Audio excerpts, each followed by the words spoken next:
Bismillahirrahmanirrahim. Assalamualaikum warahmatullahi wabarakatuh. Alhamdulillahi rabbil alamin. Wassalatu wassalamu ala nabiyyina Muhammadin wa ala alihi wa ashabihi wa man tabi'ahum bi ihsanin ila yaumiddin. Jamaah rahimakumullah, kembali kita melanjutkan pembahasan kita masih tentang kisah Nabi Musa alaihi salam.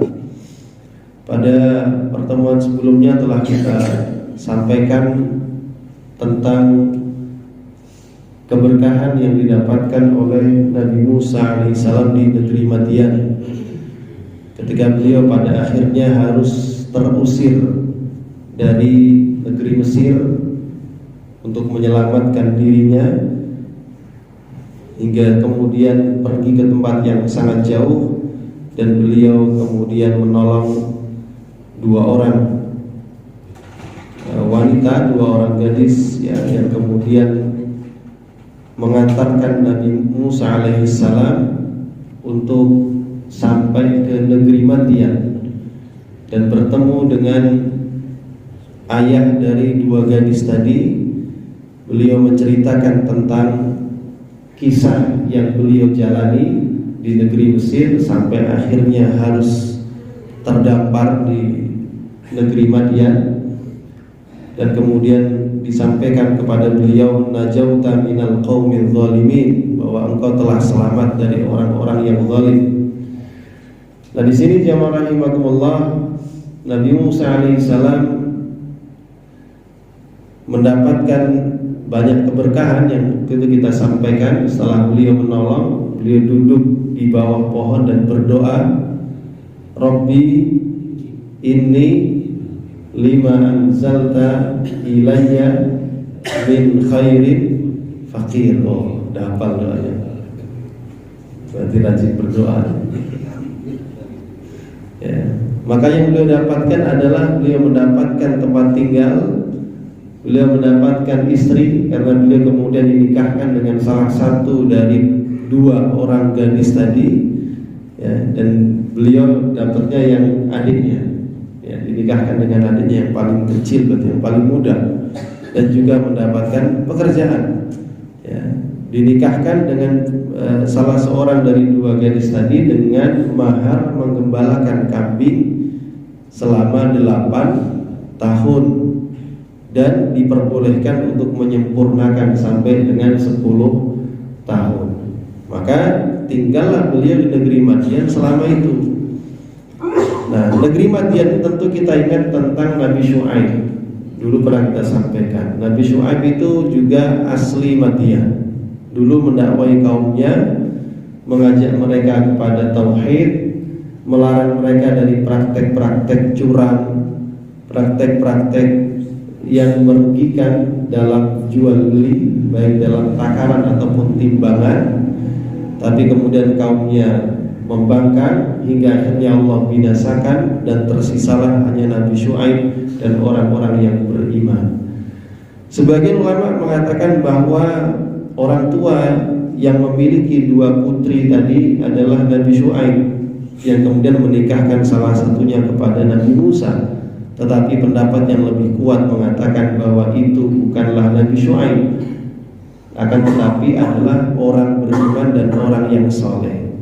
Karena jarak antara masa Nabi Syu'aib ya dengan Nabi Musa itu jarak yang amat sangat jauh, berbeda sekitar 4 abad. Tentu tidak mungkin itu adalah Nabi Syu'aib alaihissalam.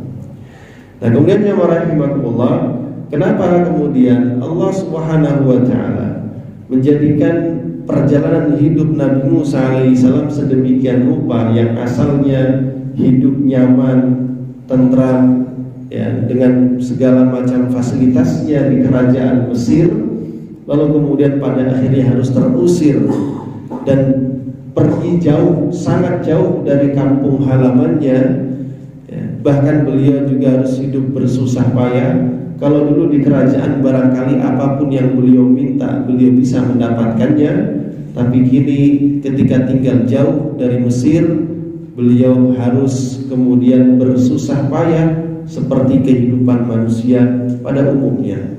Tentu kita meyakini sebagai seorang muslim tidak ada faktor kebetulan dalam kehidupan, akan tetapi semua ini merupakan rekayasa atau tadbir, pengaturan yang dibuat oleh Allah Subhanahu wa taala karena hikmah yang Dia inginkan. Karena kita meyakini Allah itu punya sifat fa'alun lima yurid. Allah itu bebas berbuat, berkehendak apapun yang Ia sukai.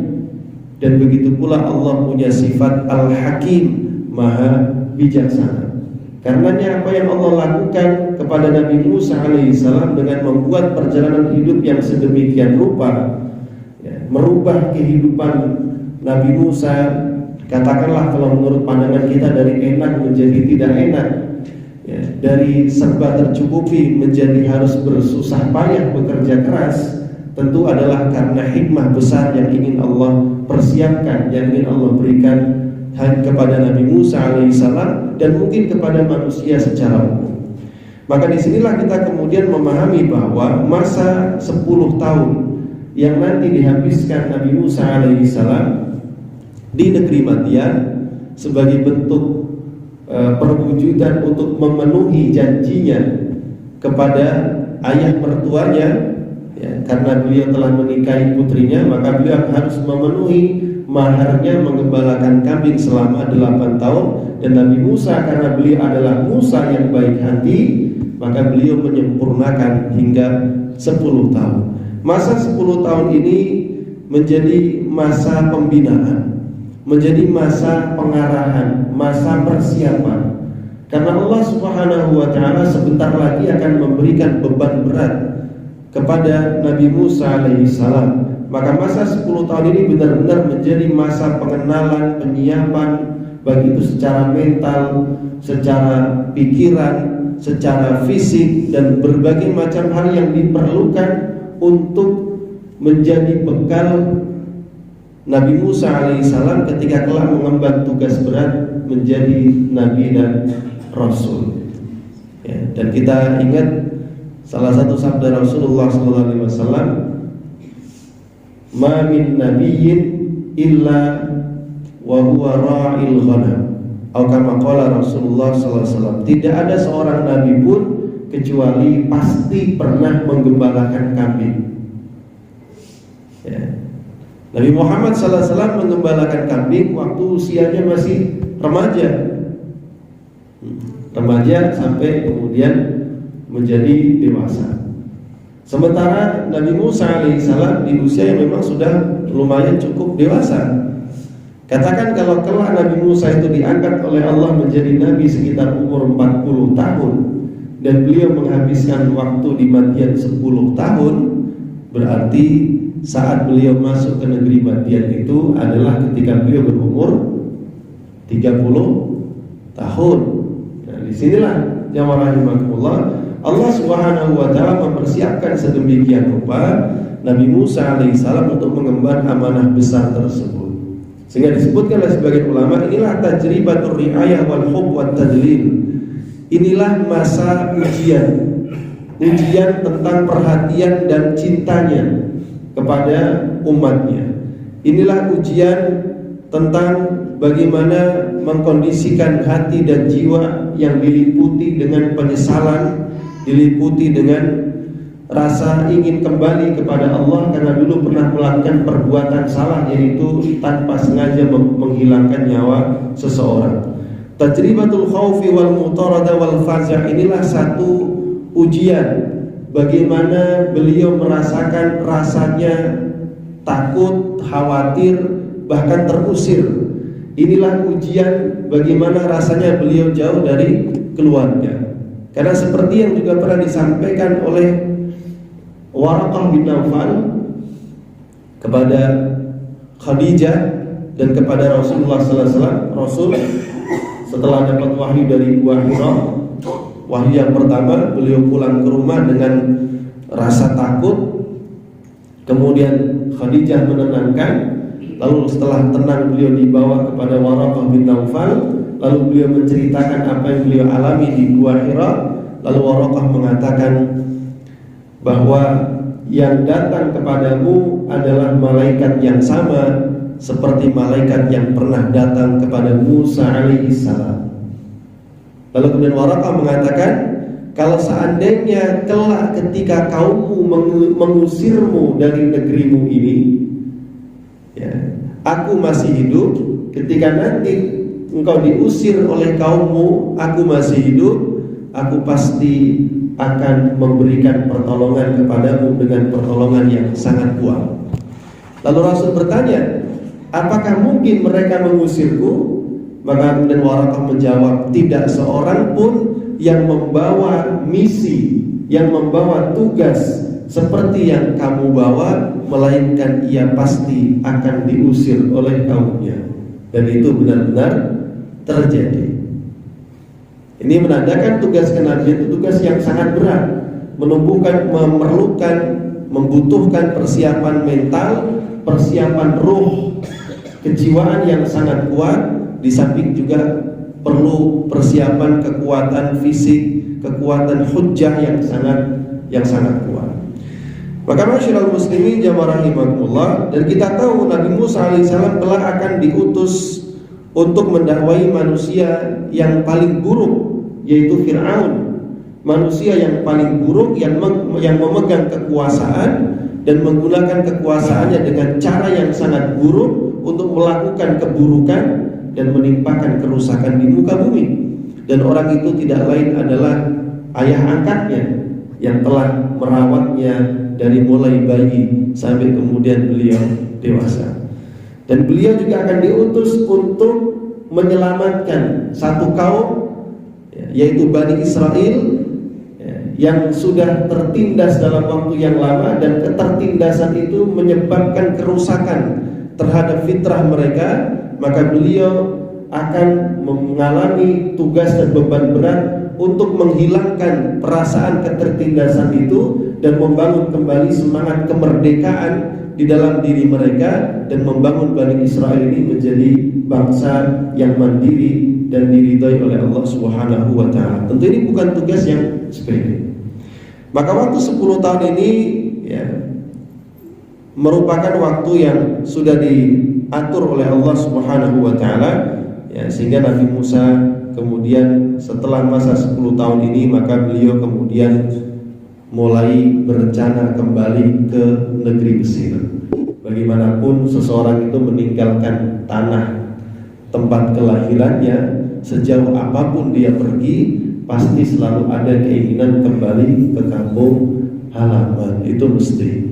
Rasul pun bahkan saat detik-detik pertama beliau meninggalkan Mekah dalam proses hijrahnya, beliau, ya, mengatakan bahwa aku tidak pernah berpikir akan meninggalkanmu, tapi inilah yang harus aku jalani, dan suatu saat nanti ketika Allah berikan kesempatan, aku akan pasti kembali kepadamu. Nah, ini perasaan kerinduan kepada kampung halaman tempat kelahiran itu pasti selalu ada.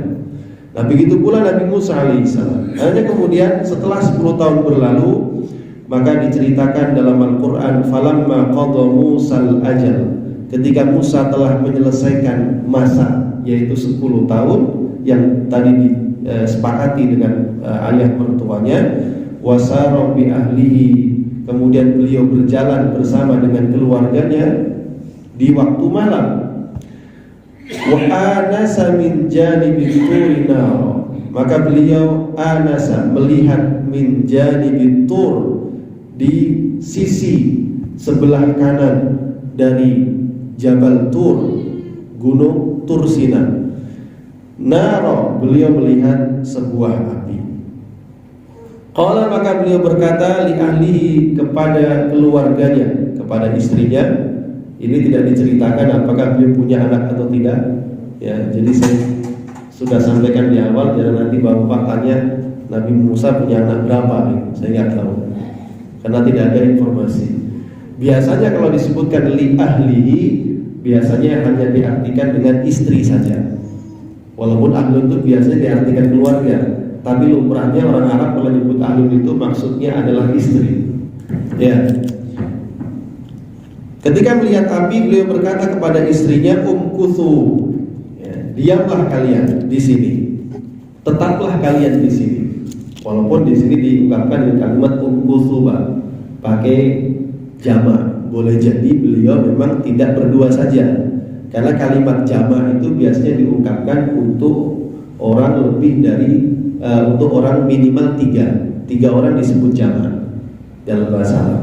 Jadi bisa jadi Nabi Musa membawa istri dan anak-anak, bisa jadi.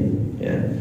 Qala, berkata Nabi Musa li'ali kepada keluarganya, umkuthu, menetaplah kalian, inni, sesungguhnya aku anastu nara, melihat sebuah api.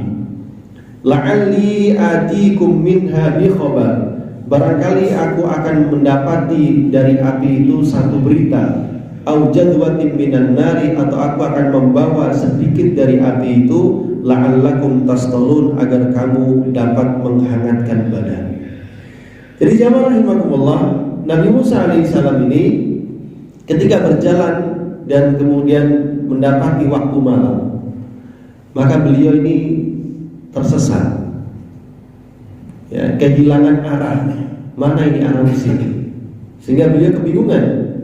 Hingga beliau ketika kemudian sampai di Bukit Tursina, di Gunung Tursina ini, ya, beliau melihat ada api. Nah, di sini kemudian sebagian ulama mengatakan kalimat anasa, jadi artinya beliau melihat sesuatu yang sepertinya dapat menenangkan hati. Dan sebagian mengatakan bahwa api ini yang melihat hanya Nabi Musa alaihissalam, sedangkan anggota keluarga beliau tidak dapat melihatnya. Karena itu beliau kemudian mengatakan kepada keluarganya untuk menetap di tempat semula. Lalu beliau yang akan mendatangi api tersebut dengan dua harapan. Harapan pertama, beliau berharap akan menemukan seseorang di dekat api itu yang bisa beliau tanya tentang jalan yang dapat mengantarkannya ke negeri Mesir. Atau harapan kedua, beliau bisa meminta sebagian api itu untuk dibawa kepada keluarganya sebagai sarana untuk menghangatkan badan. Karena selain tersesat, di malam itu merupakan malam yang sangat dingin. Ya. Nah, di sini juga menunjukkan jamaah rahimakumullah betapa Nabi Musa itu sebagai seorang lelaki, beliau benar-benar menunjukkan posisinya sebagai qawwam, ar-rijalu qawwamuna 'alan nisa.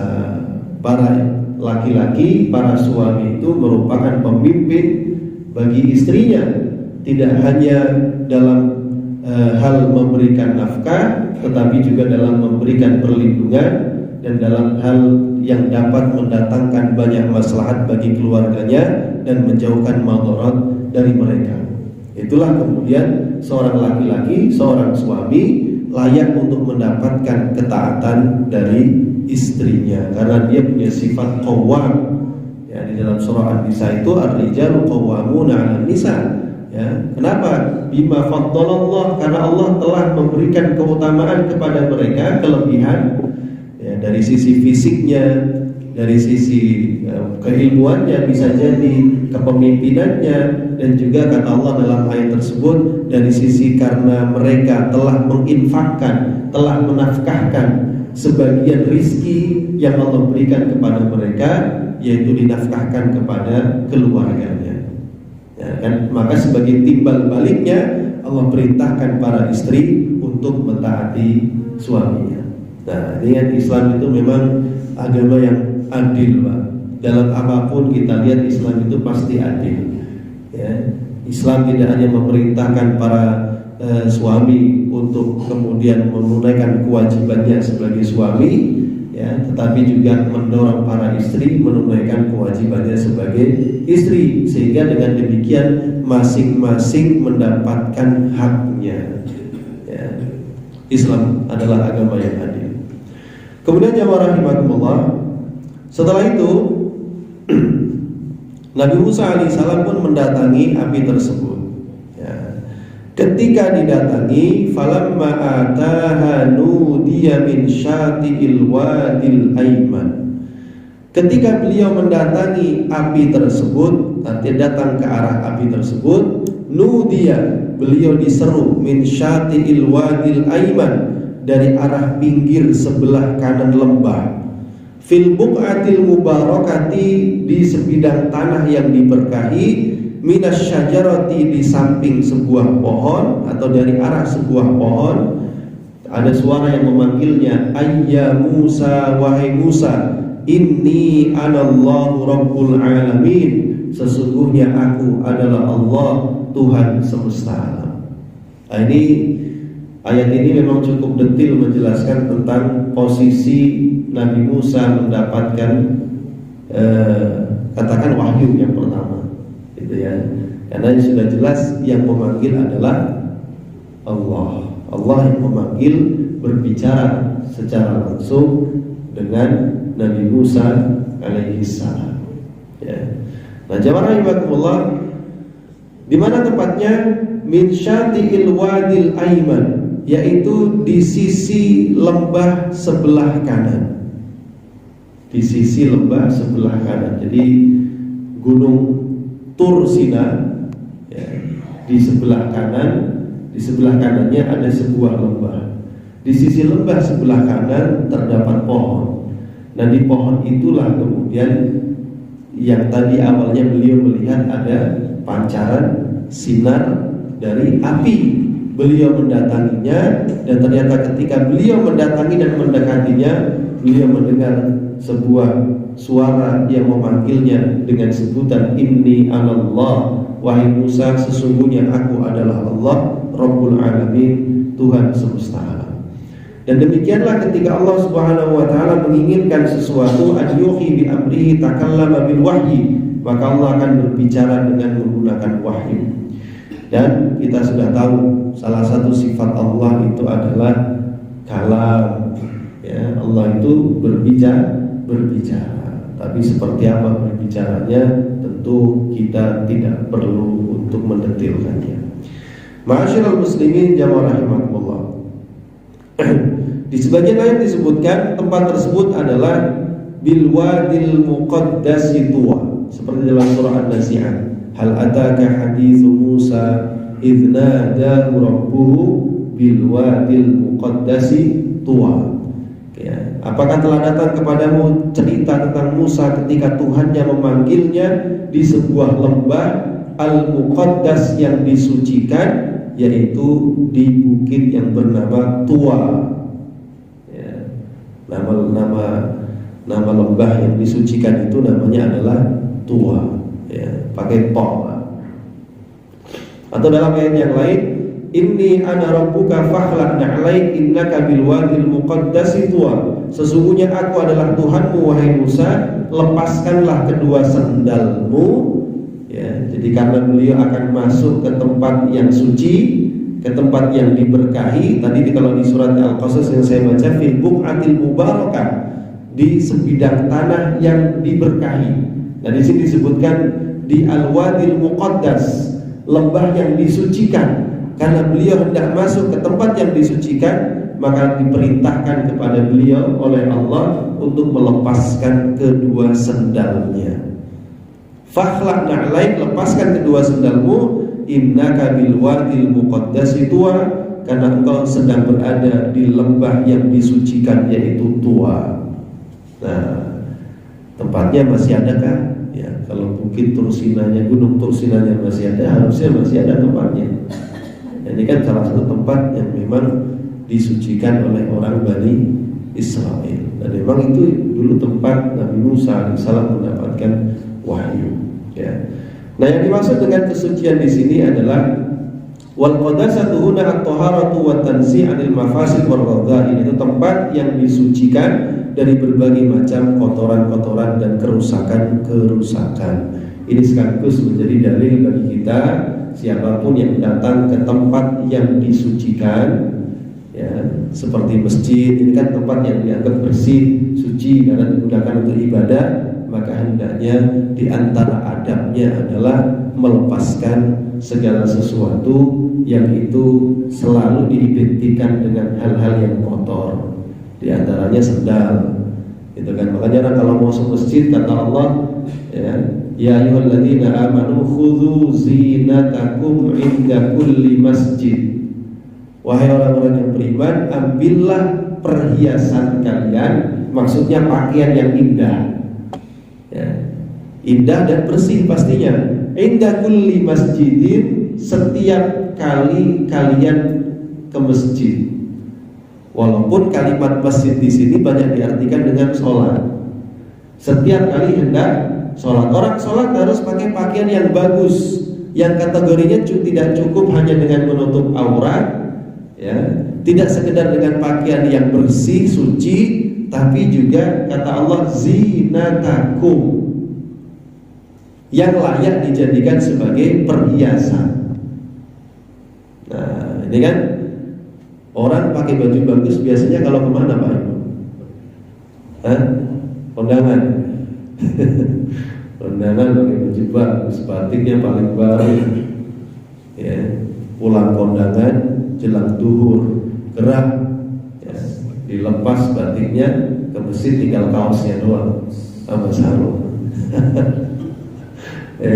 Padahal perintah Al-Quran khudzu zinatakum inda kulli masjid. Nah, gitu ya. Nah, kalau hal-hal yang sifatnya fisik yang kotor perlu kita tinggalkan, tentunya kalau hal-hal yang lain yang lebih kotor dari itu, apa diantaranya pikiran kotor, hati yang kotor, prasangka yang kotor, sebelum masuk masjid perlu dibuang, sebelum sholat perlu disingkirkan, supaya ketika masuk masjid, masuk ke dalam sholat, hatinya bersih, pikiran bersih, sholatnya bisa khusyuk, sehingga sholatnya itu bisa memberikan banyak efek kebaikan bagi kehidupannya dunia dan akhirat. Kebanyakan orang sholat tidak mampu khusyuk atau kehilangan kekhusyuan karena sebelum dia masuk masjid, ya, atau bahkan ketika sampai ke dalam masjid, bahkan ketika masuk ke dalam sholat, dia masih membawa pikiran-pikiran dunia yang kotor. Akhirnya sholatnya tidak bisa khusyuk, ya. Masuk sholat masih kepikiran hasil quick count, kan repot ya. Ya, quick countnya udah beres padahal. Udah biarin aja yang punya tugas biar bertugas, kita tunggu hasil akhirnya aja, gitu kan. Masih dibawa-bawa sampai ke sholat, ini ngegangguin sholat, gitu kan. Jadi bersihkan semua pikiran kita, ya. Begitulah isyaratnya, ya. Begitulah isyaratnya. Karena ketika Allah juga mengingatkan kepada kita, qad anzalna 'alaikum libasan yuwari sawatikum wa risha, kami telah turunkan kepada kalian pakaian untuk menutup aurat dan sebagai perhiasan. Pakaian itu fungsinya itu menutup aurat dan sebagai perhiasan.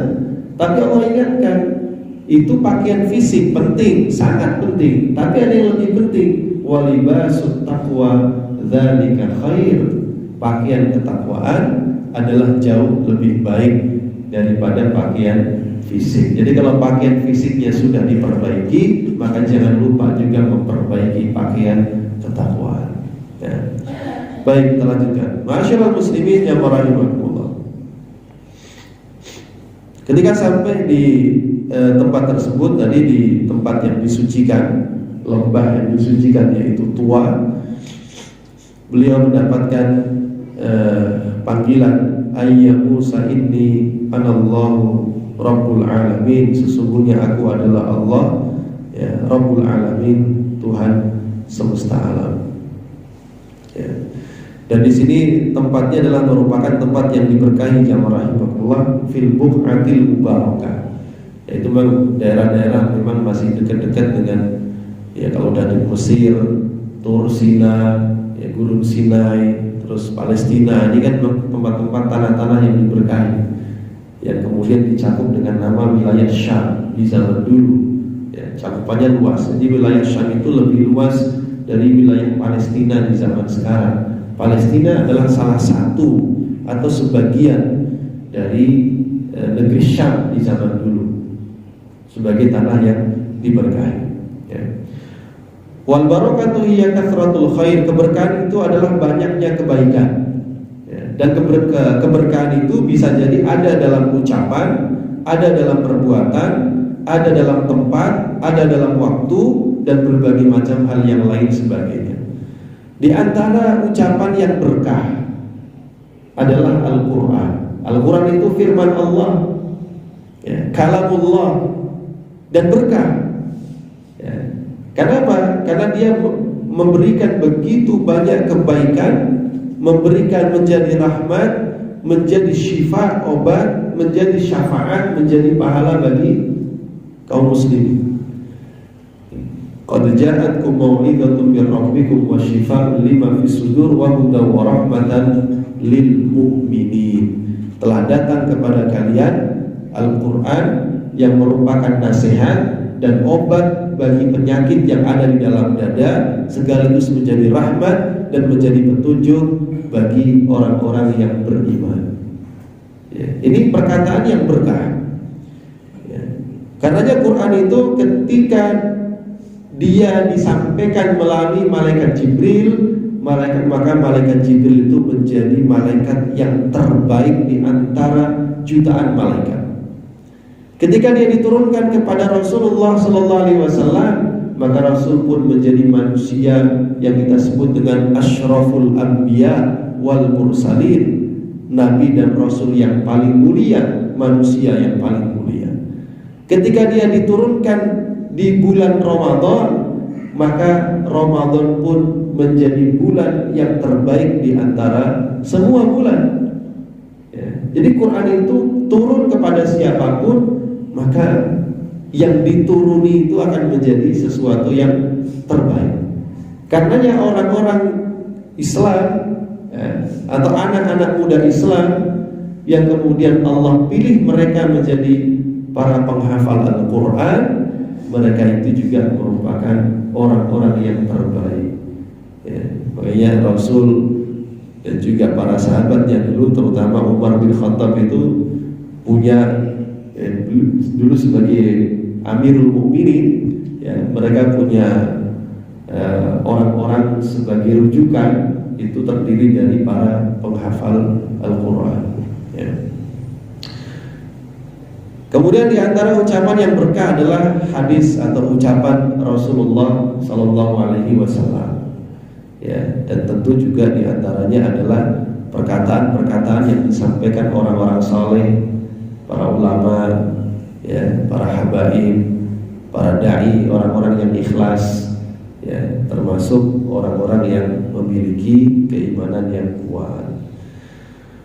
Ada kalanya juga keberkahan itu ada pada perbuatan, seperti para pencari ilmu, talibul ilm, fayubarikullahu laka fi waqtika, maka Allah memberkahi waktu dari para pencari ilmu. Allah berkahi pula ilmunya, Allah lipat gandakan pahalanya. Ada kalanya keberkahan itu ada pada tempat, ya, seperti masjid. Masjid itu tempat yang berkah, ya, masjid itu tempat yang berkah. Selain siapapun yang datang ke masjid mendapatkan berkah, kalau ada acara juga pulang bawa berkah. Ya. Dan masjid terbaik adalah 3 masjid: Masjid Nabawi, Masjid Al-Haram, Masjid Nabawi, dan Masjidil Aqsa. Ada kalanya keberkahan itu ada pada waktu, ya, seperti bulan Ramadan, seperti Ashhurul Hurum, ya, 4 bulan yang dimuliakan, seperti malam Lailatul Qadar, ya, seperti sepertiga malam terakhir, seperti waktu pagi. Secara khusus Rasul mendoakan, Allahumma barik ummati fi bukuriha, ya Allah berkahi umatku di waktu pagi mereka. Ya, jadi kalau yang pagi-pagi masih tidur gak kebagian berkah, ya, yang didoakan oleh Rasulullah Sallallahu Alaihi Wasallam. Nah, jadi ini keberkahan.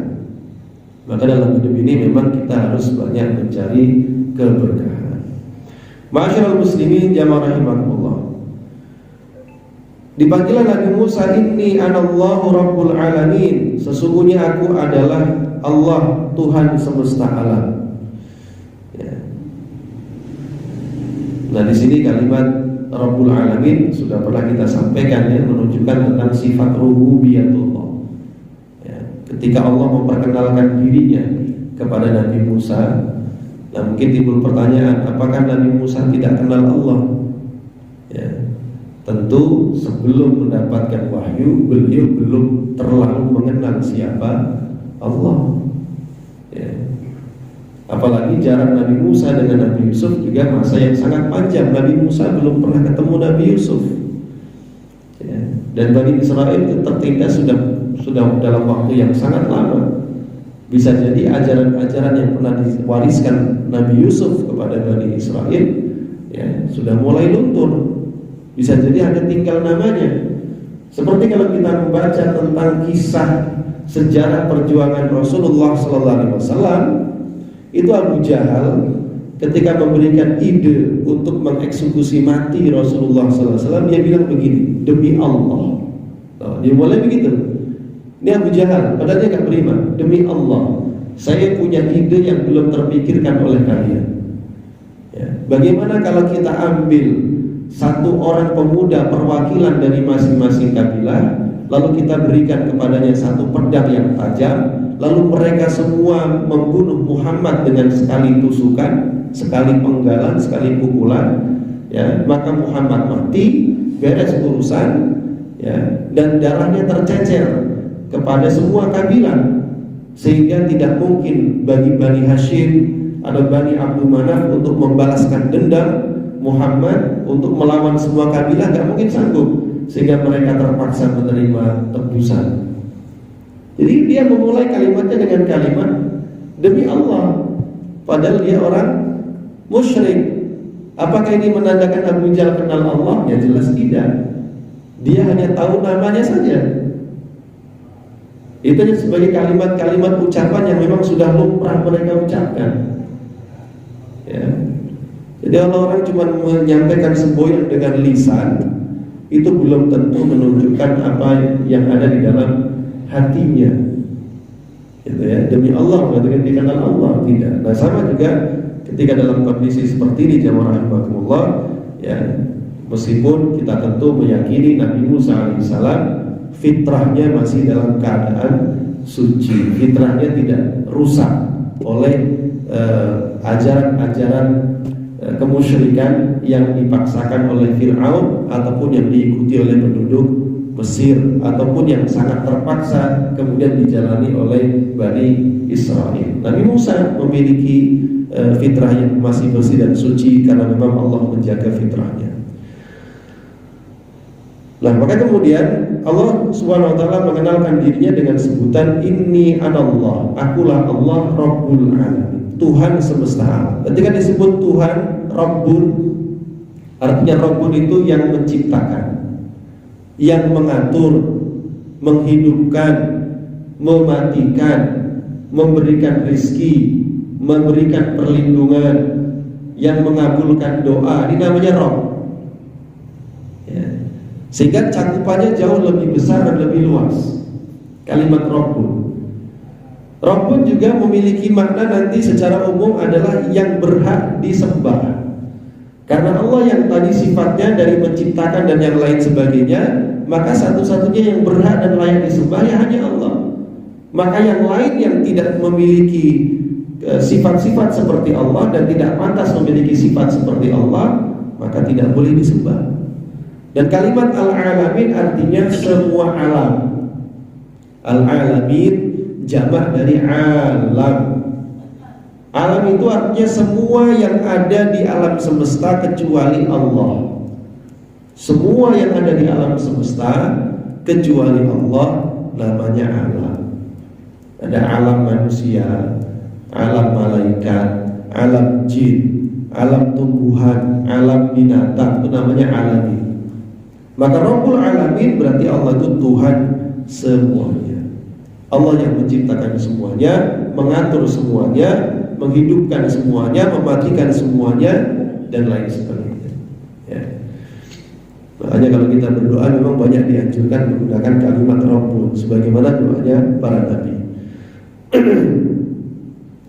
Nah, ma'asyiral muslimin jamaah rahimakumullah. Kemudian setelah itu Allah Subhanahu wa taala memerintahkan kepada Nabi Musa alaihissalam untuk melakukan dua hal. Yang pertama adalah wa alqi 'asha, lemparkanlah tongkatmu. Falamma ra'aha tahtazzu, maka ketika Nabi Musa melihat tongkatnya itu kemudian bergerak-gerak, ka'annaha jannun, seolah-olah seekor ular yang sangat gesit, dan memang berubah menjadi ular. Tongkatnya dilemparkan berubah menjadi ular. Walla mudbira, Nabi Musa kaget, beliau berbalik arah, lari. Ya.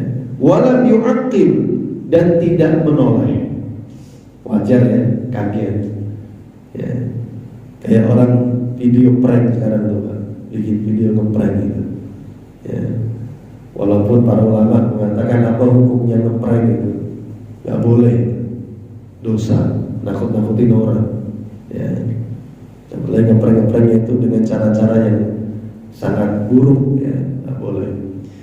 Jadi Nabi Musa itu kaget, wajar, karena tongkatnya dilemparkan tiba-tiba berubah menjadi ular yang sangat besar, ya, kemudian bergerak begitu cepat, gitu ya, sehingga membuat beliau terkaget dan akhirnya beliau berbalik, ya, dan takut. Itu wajar, rasa takut yang wajar, ya. Sebagaimana kita ini tiba-tiba lagi makan, ya, jangankan ular yang lewat, gitu ya, kecoa lewatnya kaget gitu, ya, apalagi ular, gitu kan? Nah, itu kan reaksi yang wajar. Tapi kemudian dikatakan kepada beliau, ya Musa aqbillah takhafai, Musa, kembalilah ke tempatmu dan jangan takut, innaka minal aminin, engkau termasuk orang yang aman. Artinya Allah memberikan jaminan keamanan kepada Nabi Musa alaihissalam. Nah, ini satu, ya. Jadi beliau diperlihatkan oleh Allah Subhanahu wa taala tentang mukjizat yang diberikan kepada beliau, yaitu tongkat yang berubah menjadi ular. Nah, yang berikutnya, usluk yadaka fi jaybika takhruj bayda'a min ghairi su'in. Masukkanlah tanganmu ke leher bajumu, kerah, maka dia akan keluar putih bercahaya tanpa cacat. Wadmum ilaika janahaka minar rahm, dan dekapkanlah kedua tanganmu ke dadamu apabila ketakutan. Fadzalika burhanani min rabbika ila fir'auna wa mala'ihi innahum kanu qauman fasiqin.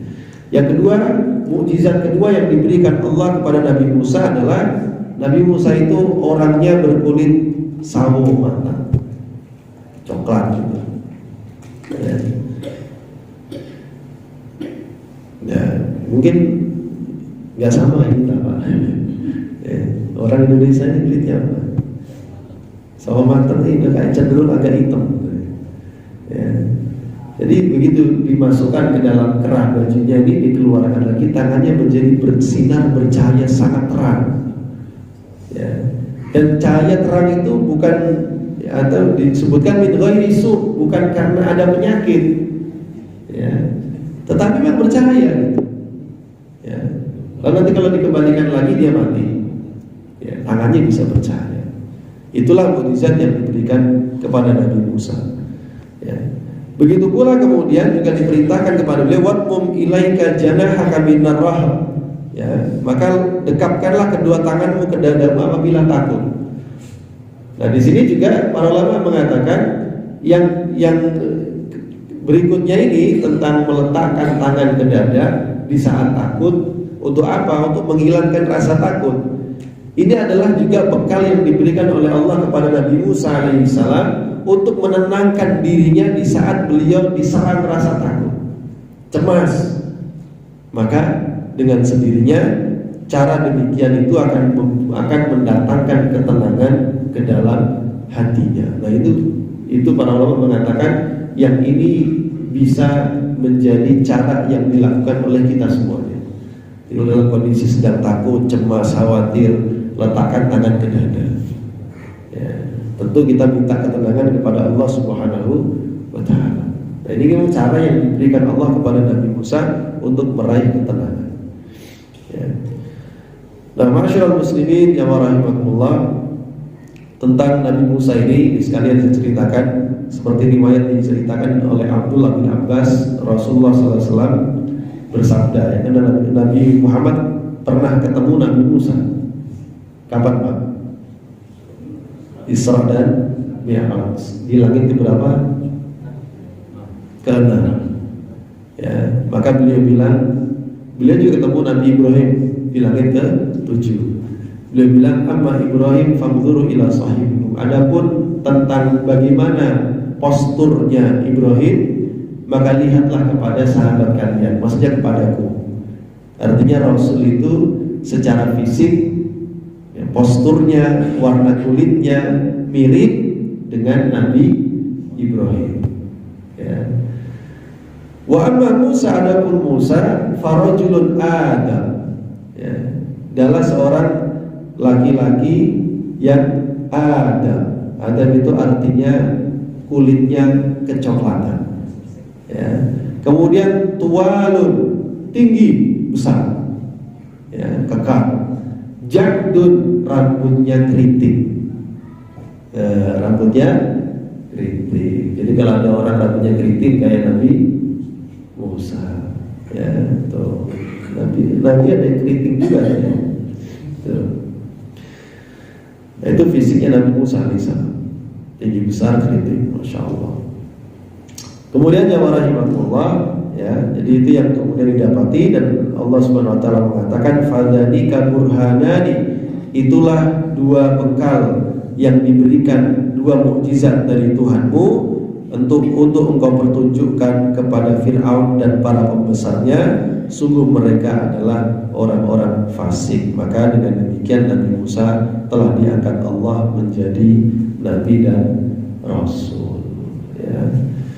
Kemudian Nabi Musa sempat merasa takut. Qala rabbi inni qultu minhum nafsan qataltu minhum nafsan fa akhafu an yaqtulun. Ya Allah, aku ini telah membunuh seorang dari golongan mereka sehingga aku takut mereka akan membunuhku. Satu. Yang kedua beliau bilang, wa akhi Harun huwa afsahu minni lisana, dan saudaraku Harun lisannya lebih fasih dariku. Fa'arsilhu ma'iyya, maka utuslah dia bersamaku, rid'an yusaddiquni, ya, untuk membantu dan membenarkanku. Inni akhafu an yukadzibun, karena aku khawatir mereka orang-orang Mesir itu akan mendustakanku. Maka Allah jawab permintaan itu, sanashuddu adudaka bi akhika, kami akan menguatkan engkau, membantumu dengan saudaramu. Wa naj'alu lakuma sultana, dan kami berikan kepada kalian berdua kekuasaan yang besar. Fala yasiluna ilaikuma, maka mereka berdua tidak akan mampu mencapaimu.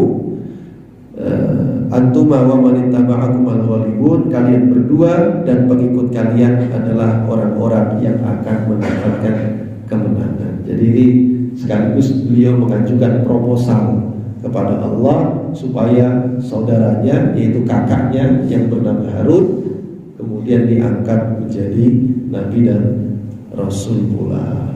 Ya, wallahu a'lam bishawab.